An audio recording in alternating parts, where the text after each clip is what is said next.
그대로 이어질 역사. 오늘은 구약에서 신약으로 넘어오는데 구약에서 신약으로 넘어올 수 있도록, 이 무사히 넘어올 수 있도록 이렇게 잘 넘어올 수 있도록, 이쪽에서 저쪽에 갈 때 우리는 다리를 놓잖아요. 브릿지 다리를 놓잖아요. 렘넌트 브릿지를 놓아주죠. RBM, 그래서 저는 렘넌트 브릿지 메이커라고 이메일 주소를 만들었거든요. 하나님의 역사에 교량을 놔주세요. 다리를 놔주세요. 렘넌트 다리를 놔주시죠. 아주 중요한 구약에서 신약으로 넘어오는 그 접점을 이룰 수 있도록 제대로 이어져 와야 되잖아요. 제대로 예언과 성취로, 율법과 복음으로 안정되게 성취되어져 이어져 와야 되는데, 그 이음새에 하나님이 세례 요한을 딱 세우시거든요. 오늘은 그 얘기입니다. 누가복음 1장 5절부터 25절까지 같이 읽어보시죠. 천천히 시작. 유대 왕 헤롯 때에 아비야 반열에 제사장 한 사람이 있었으니 이름은 사가랴요, 그의 아내는 아론의 자손이니 이름은 엘리사벳이라. 이 두 사람이 하나님 앞에 의인이니 주의 모든 계명과 규례대로 험의 없이 행하더라. 엘리사벳이 잉태를 못함으로 그들에게 자식이 없고 두 사람의 나이가 많더라. 마침 사가랴가 그 반열의 차례대로 하나님 앞에서 제사장의 직무를 행할새 제사장의 전례를 따라 제비를 뽑아 주의 성전에 들어가 분향하고, 모든 백성은 그 분향하는 시간에 밖에서 기도하더니 주의 사자가 그에게 나타나 형단 우편에 선지라. 사가랴가 보고 놀라며 무서워하니 천사가 그에게 이르되 사가랴여 무서워하지 말라. 너희의 간구함이 들린지라. 네 아내 엘리사벳이 네게 아들을 낳아 주리니 그 이름을 요한이라 하라. 너도 기뻐하고 즐거워할 것이요 많은 사람도 그의 태어남을 기뻐하리니 이는 그가 주 앞에 큰 자가 되며 포도주나 독한 술을 마시지 아니하며 모태로부터 성령의 충만함을 받아 이스라엘 자손을 주 곧 그들의 하나님께로 많이 돌아오게 하겠음이라. 그가 또 엘리야의 심령과 능력으로 주 앞에 먼저 와서 아버지의 마음을 자식에게 거스르는 자를 의인의 설기에 돌아오게 하고 주를 위하여 세운 백성을 준비하리라. 사가랴가 천사에게 이르되 내가 이것을 어떻게 알리요? 내가 늙고 아내도 나이가 많으니이다. 천사가 대답하여 이르되 나는 하나님 앞에 서 있는 가브리엘이라. 이 좋은 소식을 전하여 네게 말하라고 보내심을 받았노라. 보라, 이 일이 되는 날까지 네가 말 못하는 자가 되어 능히 말을 못하리니 이는 네가 내 말을 믿지 아니함이 거니와 때가 이르면 내 말이 이루어지리라 하더라.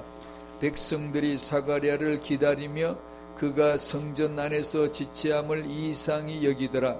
그가 나와서 그들에게 말을 못하니 백성들이 그가 성전 안에서 환상을 본 줄 알았더라. 그가 몸짓으로 뜻을 표시하며 그냥 말 못하는 대로 있더니 그 직무의 날이 다 되매 집으로 돌아가니라. 이후에 그의 아내 엘리사벳이 잉태하고 5달 동안 숨어 있으며 이르되 주께서 나를 돌보시는 날에 사람들 앞에서 내 부끄러움을 없게 하시려고 이렇게 행하심이라 하더라. 아멘. 이러고 이제 그 다음은 마리아에게 하나님의 아들 예수께서 수태되시는 말씀이 나오죠. 1장 7절 아까 읽었는데 엘리사벳이 잉태를 못함으로 그들에게 자식이 없고 두 사람의 나이가 많더라. 전형적 방법이에요. 하나님이 성경을 기록하시는 하나님의 언약을 던져주실 때는 이런 데 던져주세요. 척박한 땅, 없는 곳, 안 되는 곳, 쓰러진 곳, 나이가 너무 많고 자식이 없고 없는 자에게 자식을 줘야지요. 임신을 못하니까 임신되게 해주셔야지요. 하나님 전 임신을 못해요 해야 하나님 응답을 주시죠. 하나님 저 죄로 말미암아 죽었어요 해야 예수를 살려주시죠. 나 안 죽었는데요 그러면 잘 살아봐라 하고 안 살려주세요. 전형적 방법이 있어요. 복음이 오기 전에, 빛이 오기 전에 어두움을 쫙 깔죠. 여기도 역시 그런 표현이 성경적 표현입니다. 이게 바로 언제나 이게 나와요. 은혜 받을 자는, 제게도 은혜 받기 직전에 이랬거든요. 없고 안 되고 쓰러지고 안 보이고 못 보고.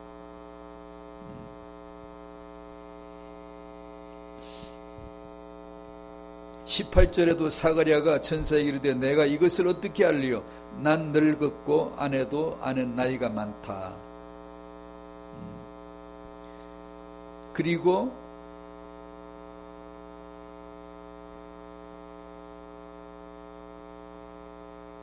(24절에) 그 이후에 그의 아내 엘리사벳이 잉태하고 5달 동안 숨어 있음 이르되 주께서 나를 돌보시는 날에 사람들 앞에서 내 부끄러움을 없게 하시려고 이렇게 행하심이라 하더라. 이런 표현, 성경 기록이 전형적인 하나님의 필치입니다. 그분의 문장이세요. 이게 은혜구나, 이렇게 은혜를 주시는구나 알게 해주시죠. 사무엘상 2장으로 넘깁니다. 지난주를 상기하기 위해서예요. 사무엘상 2장 몇 주에 걸쳐서 이 얘기를 했기 때문에 익숙합니다만 1장 2절에 브닌나에게는 자식이 있고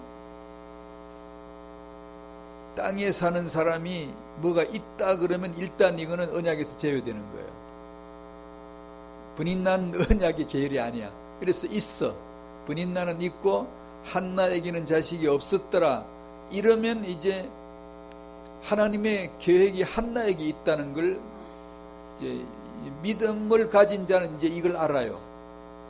하나님이 이렇게 성경 기록하면 이쪽으로 응답 터지겠구나, 이쪽으로 물 흐르겠구나, 이렇게 보여주시는 것이죠. 그런 표현이 있어요. 2장 5절에 사무엘상 2장 5절에 풍족하던 자들은 양식을 위하여 품을 팔고 이렇게 돼요. 세상에서 잘 살고 풍족하고 없는 것 없이 사는 사람은 육신으로 부르고 세상으로 배부르고 육신적 물질적으로 이게 부족함이 없이 난 하나님 안 믿어도 잘 살잖아. 이런 사람은 품을 팔 날이 쫄딱 망하고 품을 팔 날이 온다는 거예요. 줄이던 자들은 다시 줄이지 아니하도다. 내가 돈이 있어도 없는 것처럼, 건강해도 건강하지 않은 것처럼 나는 이 죄로 말미암아 지옥 갈 수밖에 없는 신분입니다. 오직 예수로 말미암아서만 살 수 있습니다. 주일날 교회 와서 하나도 아실 것 없어 보이는 사람도 허리를 굽히고 경배하면서 주여 주여 하고 말씀 은혜 받아야 됩니다. 전 은혜 안 받으면 못 삽니다 라고 말하는, 이렇게 줄이던 자들은 다시 줄이지 아니하게 해주시고, 전에 임신하지 못하던 자는 7을 낳게 해주시고, 많은 자녀를 둔 자는 쇠약해서 끄트머리가 사라져버리는 거예요. 종멸되어버려, 없어져버리는 거예요. 이게 전형적인 하나님의 방법이 있어요. 이사야 54장 한번 찾아보실까요? 이사야 54장.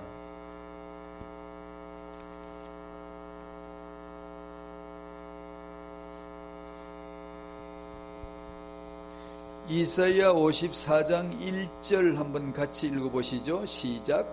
잉태하지 못하며 출산하지 못한 너는 노래할지어다. 산고를 겪지 못한 너는 외쳐 노래할지어다. 이는 홀로 된 여인의 자식이 남편 있는 자의 자식보다 많음이라 여호와께서 말씀하셨느니라. 아멘. 아멘. 딱 그렇잖아요. 그래서 하나님이 누구에게 은혜를 주실지 이제 은혜 받은 자는 이제 대충 압니다. 이렇게 성경을 봐도 대충 알고 세상을 봐도 누구한테 은혜가 흘러가겠구나 이게 대충 알죠.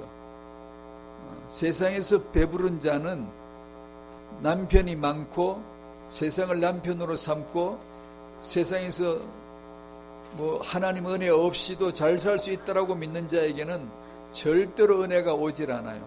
은혜가 임할 자의 그 직진의 모습은 틀림없이 없는 자, 안 되는 자, 죽은 자, 그런 자에게 찾아오시죠. 오늘의 메시지에 저변에 깔린 그 메시지의 그 동력입니다. 제 마음에 품고 있는 동력입니다. 오늘 이 내용으로 메시지가 깔려져 받쳐지고 있거든요. 그래서 후대로 이어져 오는 역사, 이 부분은 1번 서론 같지만 우리에게는 영원한 근원이 되죠. 첫째는 하나님이 나를 창조하셨다는 것을 아는 것, 이걸 알아야 될 텐데, 그리고 창세기 3장, 나는 하나님을 부정한 자이다, 하나님을 버린 자이다, 하나님 없이도 살 수 있다고 장담한 자이다 라는 것을 알아야 되는데, 이걸 3번은 여자의 후손인데, 나는 이 여자의 후손으로 오신 예수 그리스도로만, 이 한 분으로만 구원받을 수 있다, 사람 될 수 있다, 존재로서의 개체로서의 영적 존재가 될 수 있다.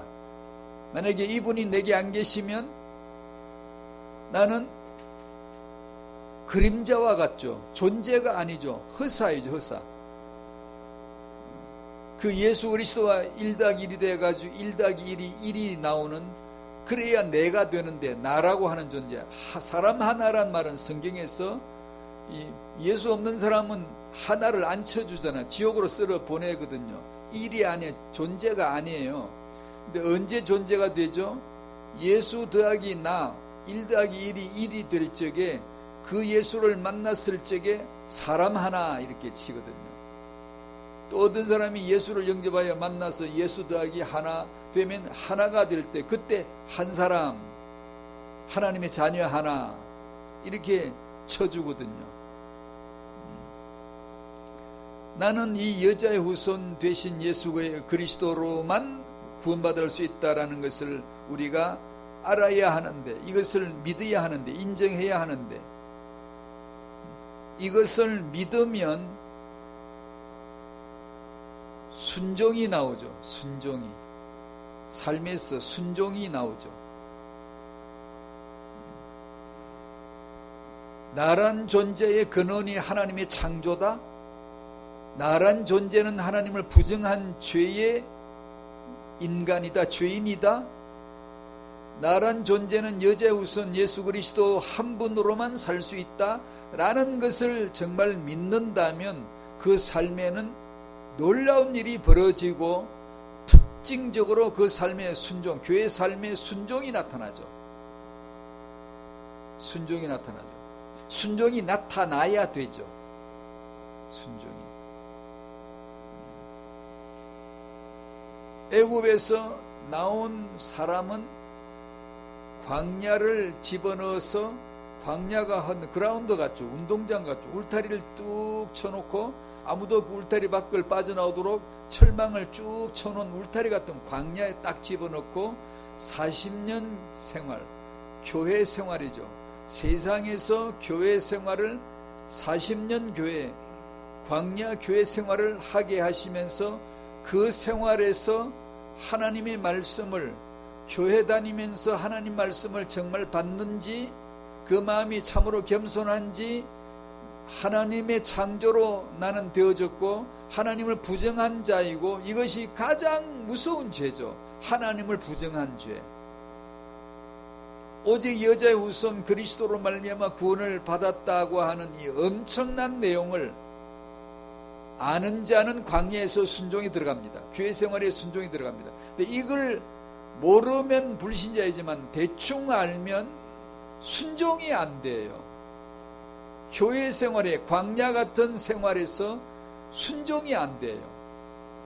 말씀 순종이 안 돼요.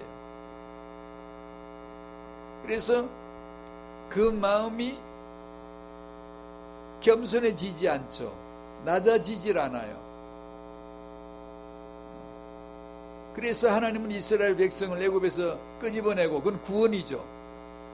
구원시키고 나서 광야에 집어넣고 40년간 길렀죠. 40년간 양육하시는 목적은 딱 하나죠. 그들의 마음이 어떠한지를 알아보려고. 신명기 8장 2절 3절. 그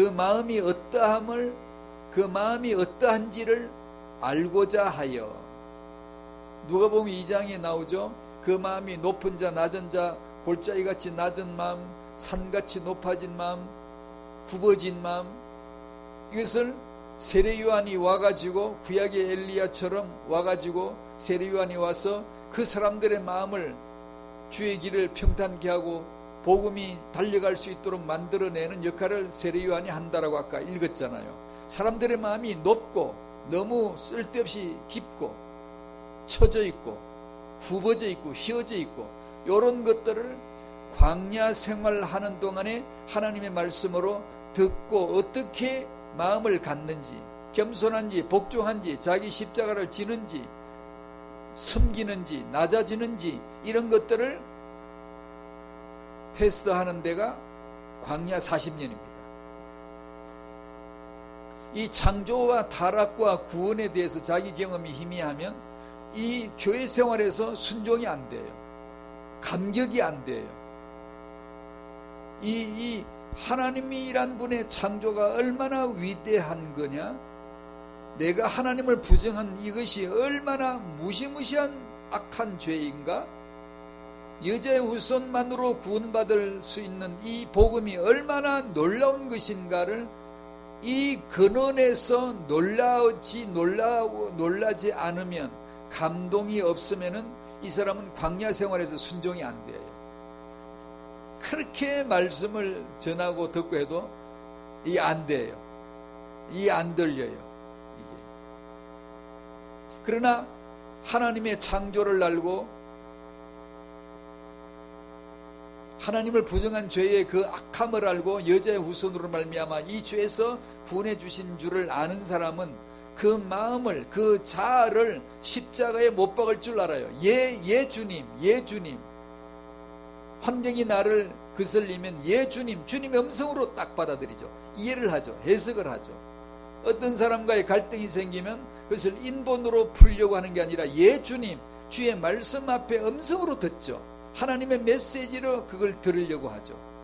예 주님. 이게 되는 거예요. 근데 이게 안 되는 사람은 창조와 타락과 구원에 있어서 경험이 희미한 거예요. 믿음은 순종을 낳거든요. 애굽에서 내가 나온 것은 죄에서 구원이지만 광야에서는 죄에서 구원하는 게 아니라 죄의 지배로부터의 구원이고, 이건 신학적으로 굉장히 중요한 건데요. 자아를 십자가에 못 박는 과정입니다. 이것이 엄청 중요합니다. 근데 예수를 믿었다고 하는데 그 감격의 삶이, 복종의 삶이, 자아를 십자가에 못 박는 자의 삶이 안 되면 구원을 보장해 주면 안 됩니다. 즉, 저 같은 메신저가. 그 사람이 죄와 지옥에서 구원받는 것이 일생일대의 최고의 사건인데, 더 이상 이 사람이 태어나서 받을 수 있는 축복이 그 이상 가는 게 있을 수가 없고, 이것이 끝장 축복이고 마지막 축복이고 완결된 축복이 바로 죄와 지옥에서 구원받는 것인데, 죄와 지옥에서 구원받은 것에 대하여 감동이 없다, 감격이 없다, 그 믿음이 순종의 삶으로 이끌지 못한다, 이러면 안 되는 겁니다. 그 사람이, 한 개인이 자기 구원의 확신을 말씀에서 발견할 때까지 우리는 계속해서 이 창조와 타락과 구원의 하나님 말씀을 증거해 줘야 됩니다. 이걸 안 해주면요, 이 창조와 타락과 구원에 대한 근원이 희미한 채로 쉽게 할 수 있는 신앙생활로 넘어가 버립니다. 쉽게. 이 그리스도인의 신앙생활을, 즉 주일날, 그는 주일날 안 빠지는 정도,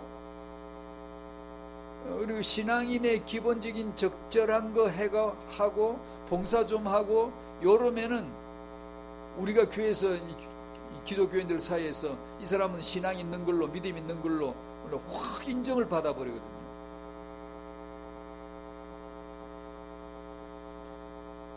이 구원에 대해서 감동이 덜 하거나 복종이 안 되는 사람, 자아를 십자가에 못 박는 회개가 잘 안 되는 사람이 많이 모이는 것처럼 기독교의 위기는 없습니다. 아주 위험한 거예요. 굉장히 위험한 거예요. 그래서 저희같이 복음을 전하라고 세워진 이런 말씀의 종은 인간의 말 한마디 하라고 세워진 건 아니잖아요. 한마디도 할 자격이 없잖아요. 어떻게 내가 배운 것으로 내가 가진 실력으로 사람을 가르치기 위해서 세워진 종은 아니거든요. 한마디도 그건 할 게 없거든요. 무슨 자격이 있겠어요? 그러나 나같이 모자란 사람도 담대하게 말할 수 있는 것은 복음을 말하라고 했으니까. 내 인품으로 말하는 게 아니라 내 실력으로 말하라는 게 아니라 복음을 받아서 복음을 그대로 전하라는 거니까.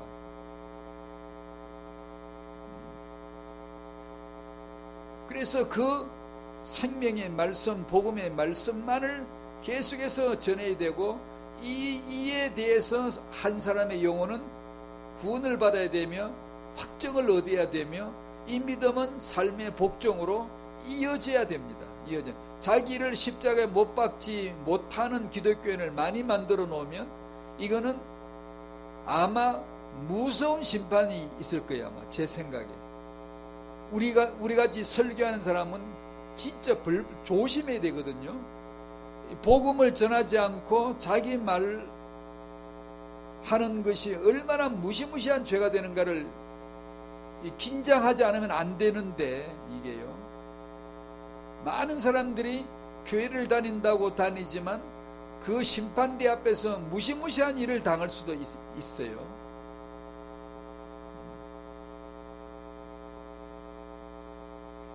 죄에서 구원받은 이것이 내가 받을 수 있는, 한 인간이 받을 수 있는 완전한 하나님 은혜요 축복이라는 것을 알아야지 삶에서 순종이 나옵니다.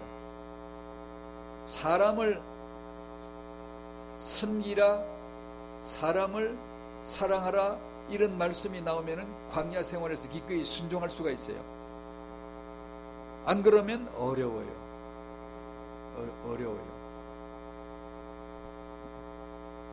죄에서 구원받은 것보다 다른 것으로 기독교인의 삶을 채우려 해요. 다른 것으로. 이것은 아주 위험한 거예요. 죄에서 구원받은 감격이 내게 정말 있으면 말씀을 순종할 수 있기 때문에 교회가 필요한 일에 부르면 기꺼이 복종되죠. 기꺼이 순종이 되죠. 감사함으로 섬길 수가 있죠. 자, 근원에서 이 서론을 조금 시간을 끌었는데, 창조와 타락과 여자의 우선에 의한 구원, 이것을 구약 성경 39권은 이 여자의 후손이란 이분이 언제 오시냐, 어디 오시냐, 어떤 모양으로 오시냐 라는 것을 예언으로 기록해 놓은 것이 구약입니다.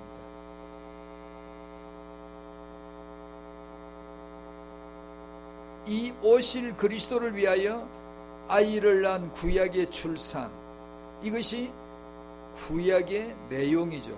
구약에는 오늘은 그런 내용은 자세히 할 건 없지만 참고 삼아 말씀드리면 창세기는 족보 10개가 나오는데, 그래 창세기를 족보책이라고도 합니다. 창세기 5장서 아담에서 노아까지 10대 손 족보가 나오고, 노아에서 아브라함까지 10대 손 나오고, 그 다음에 아브라함서부터 예수님 나시기까지 마태복음 1장의 족보가 대표적으로 이게 쭉 나오죠. 즉 다시 말해서 창조와 타락과 여자의 후손, 이 근원 안에서 이 여자의 후손을 약속해 주셨는데, 이 여자의 후손이 오시기 위하여 이 그리스도를, 오실 그리스도를 위하여 낳는 아이들 이야기, 구약의 출산 얘기예요. 그러니까 크게 두 가지를 말씀을 드린다면, 그리스도가 유일하게 중요하다라는 것과, 이 그리스도를 위하여, 구약은 그리스도를 위하여, 오실 그리스도를 위하여 아이를 낳고, 오늘 세례 요한은 오실 그리스도를 낳은 아이 중에 마지막 아이예요. 그러니까 그리스도만이 오직 유일하게 언약이 되시고, 그러므로 그리스도를 위하여가 가장 중요한 헌신이죠. 가장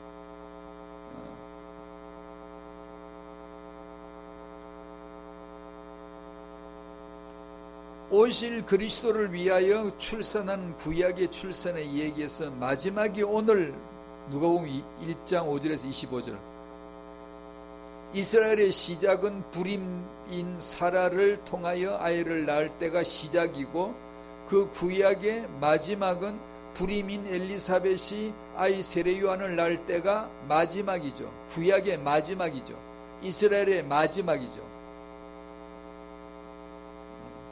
그렇죠? 사라의 출산으로 시작한 이스라엘이 엘리사벳의 세례 요한 출산으로 구약과 율법과 선지자의 마지막이 되는 겁니다. 그것이 1번이었고, 2번 후대로 이어진 역사, 오실 그리스도를 위하여 예비된 세례 요한. 오실 그리스도를 위하여, 이 말이 얼마나 놀라워요. 오실 그리스도를 위하여 아이를 낳는다. 사라가 이삭을 낳는다. 이 얼마나 중요한 일이에요. 그 구약의 출산인데, 구약의 그 마지막 출산이 세례 요한이다. 구약과 신약의 만나는 다리, 만나는 접점을 딱 그 지점에 선 사람이 세례 요한이다. 세례 요한의 부모가 오늘 제사장 사가랴였고, 사가랴 아내가 엘리사벳이었다. 레위 가문이다 라는 것이 밝혀지고 있고, 아까 반복해서 읽었죠. 1장 7절에, 누가복음 1장 7절에 엘리사벳이 잉태를 못한다, 그에겐 자식이 없다, 그들은 나이가 많다. 그러니까 안 되고 안 될 거고 틀림없이 안 될 거다라는 도장을 찍는 거예요. 근데 그들의 부모는 언약의 사람, 의인이다. 하나님 말씀대로 행하는 자들이고, 그들이 오늘 말씀 본문에서 임신을 하고 출산을 한 내용이 쭉 나오고, 세례 요한은 예수를 위해 태어난 마지막 구약의 인물이고, 예수를 위해 살다가 예수를 위해 죽은 자, 이렇게 쭉 나옵니다. 그 내용은 설명을 구체적으로 안 해도 아실 거라. 세례 요한은 예수를 증거하고, 예수 이분이 그리스도 하고 목이 탁 잘려나갔죠. 이것이 신약 성도의 모형이기도 하죠. 예수는 그리스도라는 이 증거가 정말 성령으로 말미암아 나오면은 목이 딱 잘리죠. 이게 왜냐하면 주류 세력이나 종교 세력이 그냥 두질 않죠. 마귀가 그냥 있질 않죠. 거기서 목이 잘리는데 그것이 지는 것 같지만 영적으로는 그게 이기는 거죠. 근데 복음 없는 사람들은 세상에서 교권이건 주류이건 보면 잘 나가죠. 안 죽죠, 안 죽어. 3번으로 마지막 부분을 설명을 좀 하죠. 신약 시대에 복음을 받은 우리는 후대로 이어질 역사에서 우리는 뭘 해야 할까? 이게 지금 짧게 지나왔지만 또다시 반복해서 설명할게요. 약속된 여자의 후손 그리스도가 오시기까지 구약에서 중요한 것은 그리스도가 오실 때까지 그리스도를 위하여 아이를 낳는 얘기가 쭉쭉쭉쭉 나오는데 그 마지막 아이가 출생했으니 그가 오늘 세례 요한이다 라는 걸 지금 설명한 거예요. 간략하지만 우리가 아는 내용이라 간략하게 지나왔지만 아주 중요한 구약의 39권을 딱 줄여서 함축해서 지금 나온 거죠. 그러면 오신 그리스도를 위해서 우리는 해야 할 게 뭘까? 그 오신 그리스도의 복음 증거를 위해서 후대에 이어질 역사의 렘넌트 회복을 위해서 우리는 뭘 해야 될까? 라는 거죠.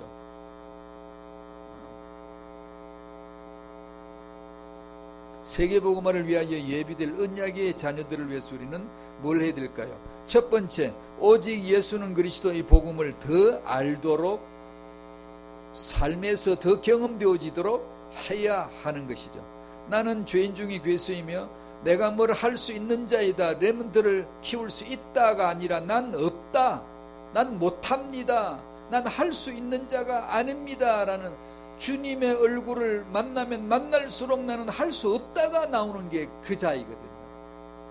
아까 제가 반복해서 말씀드린 이사야 54장 1절, 사무엘상 2장 1장 2절, 2장 5절 엘리사벳 얘기, 없고 못하고 늙고 이런 얘기를 제가 반복해서 읽었죠. 하나님 앞에서 이 시대적인 복음의 렘넌트를 회복해야 되는데 우리가 할 일은 뭘까요?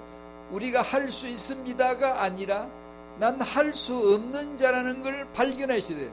언제 발견하죠? 주님에게 가까이 가면 이게 보이는 거예요. 주님과 멀어지면 인본만 막 나와요. 우리가 해야 돼, 우린 할 수 있어, 이런 말만 자꾸 나오는데요.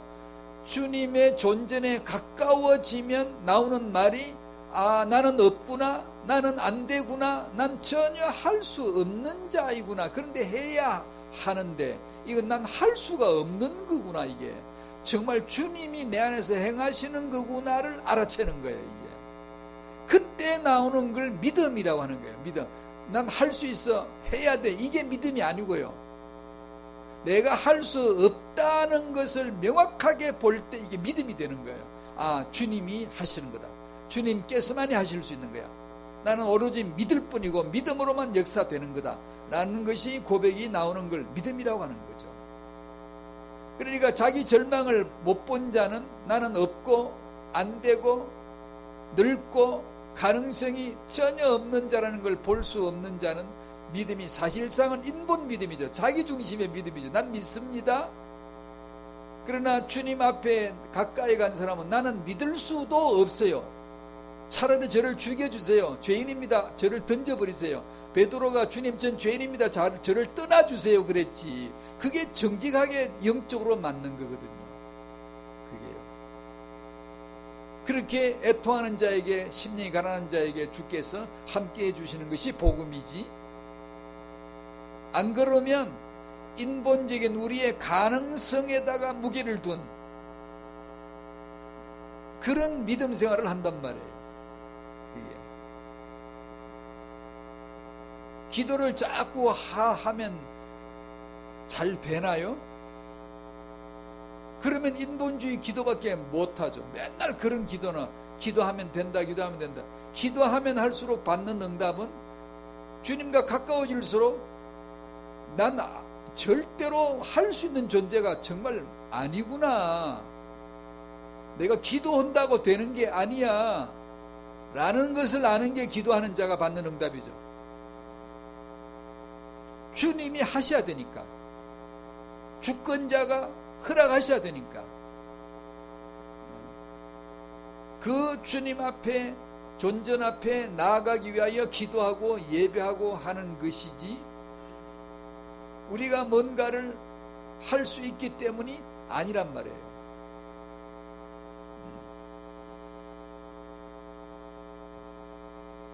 아무것도 할 수 없는 자라는 걸 알아요. 이걸 모르면 우리 인본주의가 나와서 무슨 명문가를 일으킨다느니, 우리가 뭘 한다느니, 우리가 뭘 하자느니, 우리가 이런 목표를 세우고 있다느니, 누구를 살린다느니, 이런 말을 주제넘게 하게 돼요. 이게 굉장히 믿음 있는 말 같지만 인본주의예요. 주님을 만난 자는 이사야처럼 오라 나는 망한다, 화로다. 주님을 만났어. 마누아의 아내 삼손의 어머니, 그 부부도 그렇죠. 주님 만났죠. 성자 예수 그리스도 여호와의 사자를 만나고 나서 아이고 이제 우리 죽었다, 이제 그래야만 그게 본 거예요.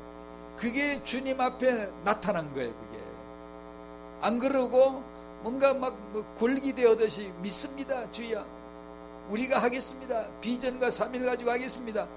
주님과 참 거리가 먼 거예요. 그런다고 그 사람들이 일을 못한다는 뜻이 아니에요. 아니 불신자도 세상 역사를 이루는데 못하겠어요? 안 되겠어요? 되죠.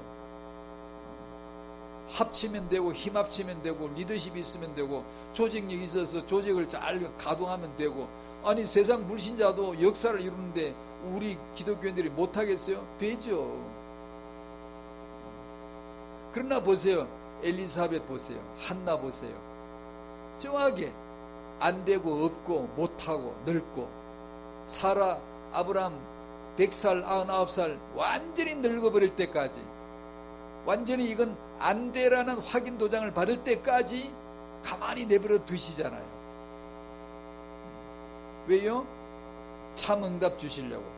그때 하나님의 창조의 역사, 나는 정말 하나님을 부정한 죄인이야, 오직 여자의 후손으로만 구원을 받았어, 이것을 아는 자의 그 심령 상태가 얼마나 감동되겠어요. 얼마나.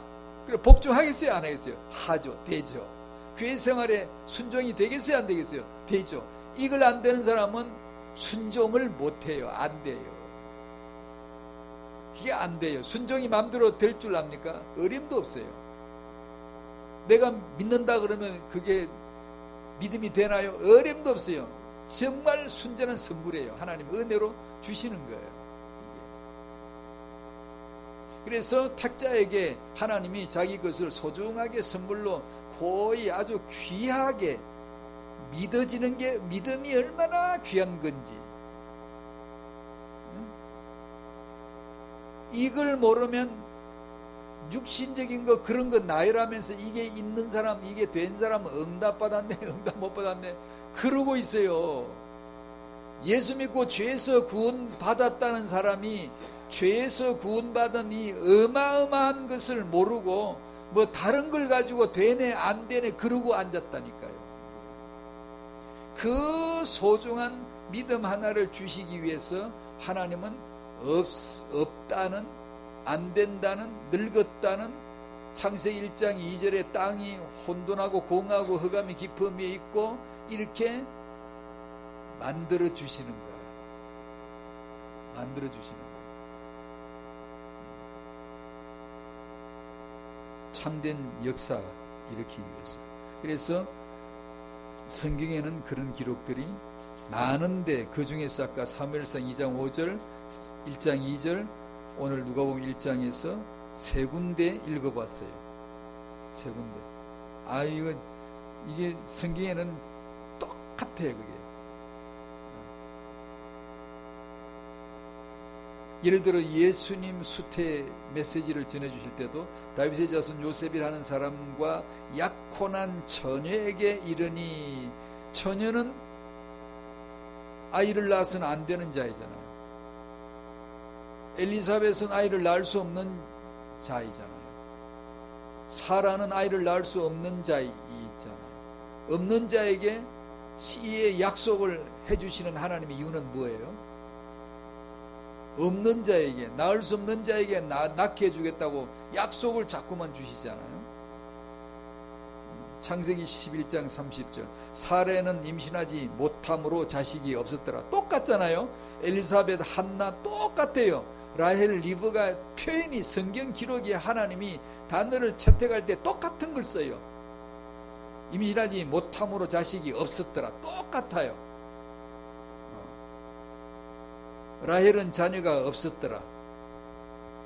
브린나에게는 자식이 있고 한나에게는 자식이 없었더라. 여호와께서 그에게 임신하지 못하게 하시니. 똑같아요, 표현이. 그리고 하나님이 행하시는 거예요. 은혜로 행하시는 거예요. 그러면 알아요. 이제 나는 바싹 말라버린 마른 막대기만도 못한 내 육체요 마음이요 심령 상태인데, 이것은 하나님이 주신 거야. 이것은 하나님이 주신 오늘 하루이고 분초마다 하나님이 주신 거야. 내가 숨 쉰다고 사는 게 아니라 하나님이 주신 삶이야. 이것을 알게 해 주시는 거고, 제 인생도 그걸 알게 해 주시려고 간혹 가다가 죽여요. 간혹.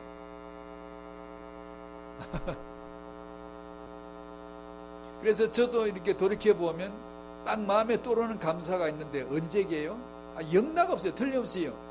그 어려움의 죽음의 코너에 몰아 넣어졌을 때가 그것 때문에 얼마나 감사한지 몰라요.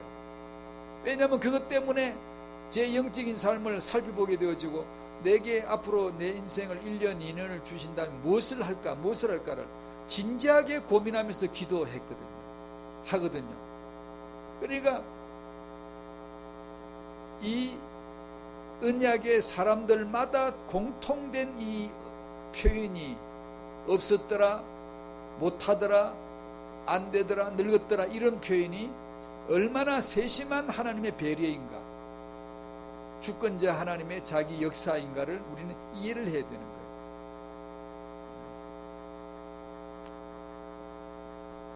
고린도전서 1장 26, 27절 말씀 아시죠? 하나님의 부르신 자들은 문벌 좋은 자가 없다. 우리는 막 조금 믿음이 생기면, 힘나면 복음 명문가 막 이렇게 외치잖아요. 그런 명문가를 부르신 적이 없어요. 하나님은요. 성경 어디를 읽어도 없어요. 주님의 부르신 자들은 문벌 좋은 자가 아니고 미련한 자이고 천한 자이고 약한 자이고 없는 자이고, 고린도전서 1장 26절에 쭉 나오잖아요. 그게 제 모습, 우리 모습이잖아요. 그렇게 만드시거든요. 배운 게 많아도 나는 정말로 배운 게 없으며, 그리고 배웠더라도 이거는 주님 앞에 단 1도 쓸모가 없습니다 라고 결론 난 자로 만들어버려요. 너는 없는 거야. 알았어. 너는 없어. 나는 학위가 있고 학벌도 있고 가진 게 많은 사람도 은혜 받을 자, 택자는 새까맣게 문질러 버리죠. 넌 없는 거야. 넌 약한 자야. 천한 자야. 너는 미련한 자야. 이것이 인정이 되어져야 믿음이라는 어마어마한 선물이 다가오죠. 이 믿음을 받은 자는 믿음으로 순종이 되어져요. 교회 생활이 아주 기쁘고 아주 그냥 달달하죠. 달리죠. 교회 생활에서 순종이 속력 있게 달리지 못한 사람이 천당 달려갈 거라고 생각을 하면 안 돼요. 갈 수도 있겠지만 우리는 그렇게 마음을 먹으면 안 돼요. 광야 교회 생활에서 순종이 안 되고 달달하지 않는데도 이 사람이 구원을 받았다는 것을 우리가 만들어주면 안 돼요. 이거는 큰일 나요. 하나님이 무섭게 진노하실 거예요. 심판대에서. 그 구원, 그 믿음, 회개를 회복해야 되거든요.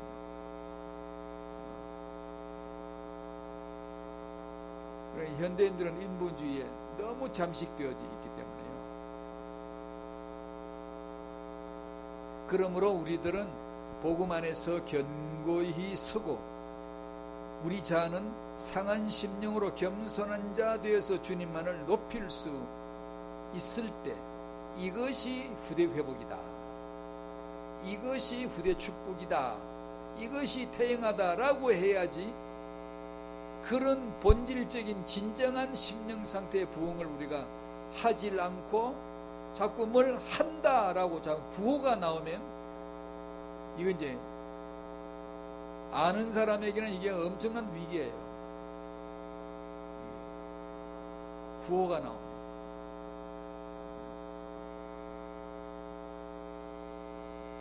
아직 안 믿는 남편 때문에 내가 신앙생활 하기가 어렵다고 힘들다고 말하지 말아야 돼요. 그게 나로 하여금 안 되는 사람, 없는 사람, 못하는 사람 되게 만드시는 하나님의 세심한 작업인데, 그걸 깨닫고 나면 너무나 감사하죠. 오히려 그런 어려움이 없는 사람이 기독교 가정에서 태어나가지고 대대로 기독교 신앙을 가진 자 후손이 그 믿음의 감사함도 잘 모르고 이렇게 될 수가 있는 거예요. 믿음 좋은, 믿음 있다는 남편 만나서 둘이 다 신앙생활을 잘 하는 것처럼 보이지만 실제로는 메마르고 그 감동이 없고요. 나는 없는 자고, 나는 못하는 자고, 나는 늙어버린 자이고, 나는 절대 내 힘으로는 단 1도 못 나갑니다. 이렇게 하나님 앞에 애절한 심령으로 기도 한번 하기가 굉장히 어렵거든요. 자기는 믿음 생활 잘 하는 줄로만 알고 있는 거예요. 차라리 늑대 같던 남편, 이렇게 폭군 같던 남편, 불신자가 핍박을 하고 예수 믿지 못하게 하고 기도도 못하게 하고 성경책을 못 펴게 하는 그 집안에 사는 크리스찬이 오히려 굉장히 민감하게 살아있는 것을 타영아 전도학교에서 여러 군데서 보거든요. 그래서 이게 참 묘하더라고요. 이게 뭐가 복인지, 진짜 이게 뭘 축복이라 해야 되는지. 우리가 대부분이 축복받아도 하는 게 제가 볼 때 축복 같지가 않고요. 어떤 사람이 이게 굉장히 힘들다고 말하는, 그게 힘든 게 아니에요. 그것이 복인데 해석을 못 내리는 거죠. 이것이 하나님이 문제를 해결해 주시고 저 사람을 변화시켜 주시고, 아닌데 그게 아니에요. 그게 아니고 조금만 말씀 받고 영안으로 열고 보면 그런 환경이 나로 하여금 내 십자가를 지게 해줄 수 있는 어마어마한 축복인데 이걸 못 보는 거예요. 내 영혼으로 하여금 신진대사하고 샤워를 해주고 씻고 때 안 끼게 해주고 긴장되어 있고 항상 깨어있고 주를 찾게 되어 있고 도와주세요 부르짖게 되어 있고, 이 얼마나 복을 받은 거예요. 부러지질 수 없는 환경, 이자는 복을 놓쳐버린 거예요. 어쩌길래 부러지질 수가 없을까? 이 세상에 살면서 귀신들이 덕실되고 마귀가 역사하고 내 육체가 마귀의 혓바닥처럼 나를 속이고 있고, 내 신앙생활을 지지시방에 오라 공관자아로다, 누가 이 비천한 몸에서 나를 건진할 수 있을까? 이 비탄한 삶을 살 수밖에 없는 내 모습이 육인데, 육이 나를 그렇게 괴롭히는데, 아니 어째 부러지지 않을 수가 있을까? 분초마다 아이고 주여 아이고 주여 주여 주여 이렇게 부러지지 않을 수가 있을까 말이에요.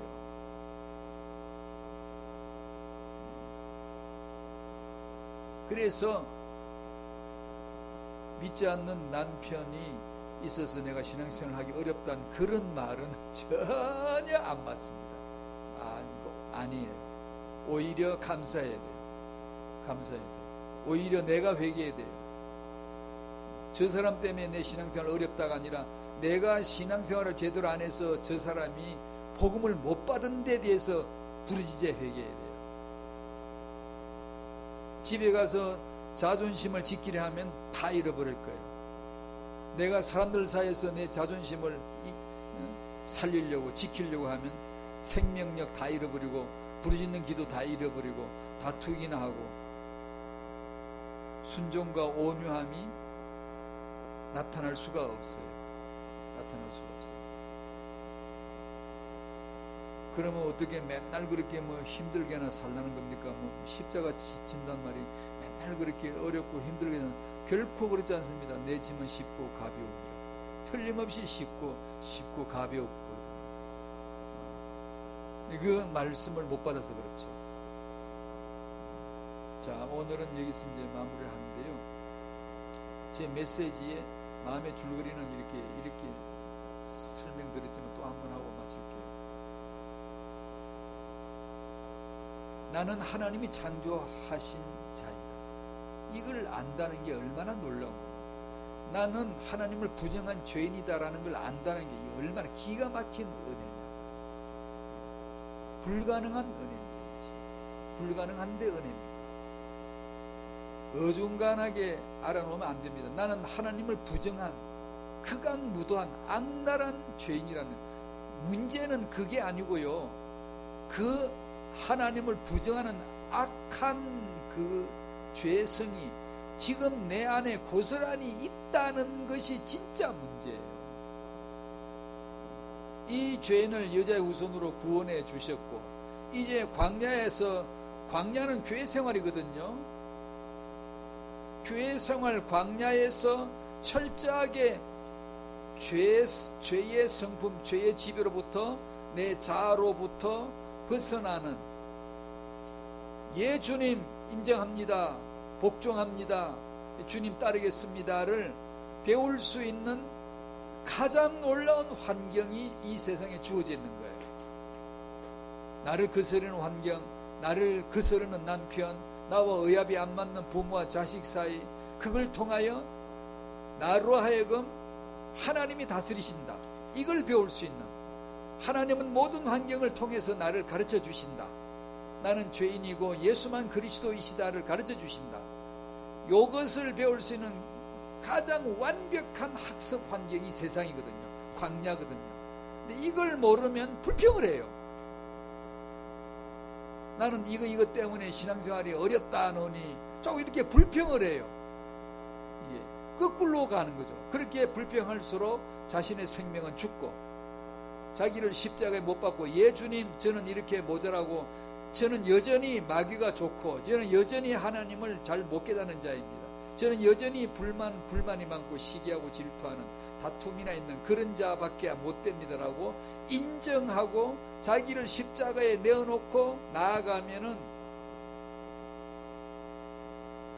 이 땅에서 하나님이 함께 하시는 임마누엘의 놀라운 은혜를 경험하죠. 아까 차를 타고 운전하고 오는데 성탄절이라고 예수 그리스도 성탄 노래 부르다 산타 할아버지 오늘 오신대요, 또 산타 노래 불렀다가 극동방에서 그러더라고요. 그러면서 성탄절 멘트를 하면서 주님이 이 땅에 오셨는데 우리가 정말 깨끗하지 못해서, 깨끗해가 주님을 맞이할 수 있으면 좋았는데 정말로 주님을 맞이할 수 있는 깨끗한 심령이 되지 못해서 죄송한 마음으로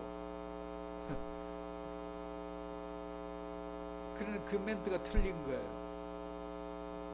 깨끗하지 못해서가 못해서 주님을 맞이할 수 있는 자격이 없는 게 아니고, 깨끗하지 못해야 주님 맞이할 수 있는 자격이 있는 거예요.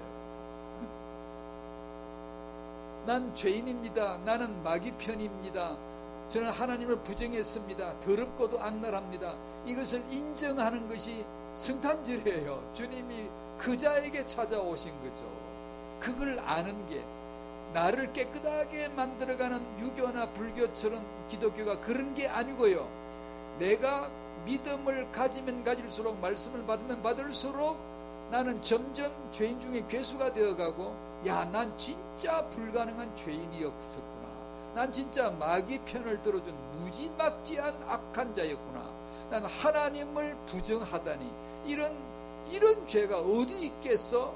라는 것을 깨닫는 게 은혜예요. 그러면 이 일도 자격 없는 자에게 하나님이 뭉텅뭉텅 완벽하게 와서 임재해 주시는 것이 복음이에요.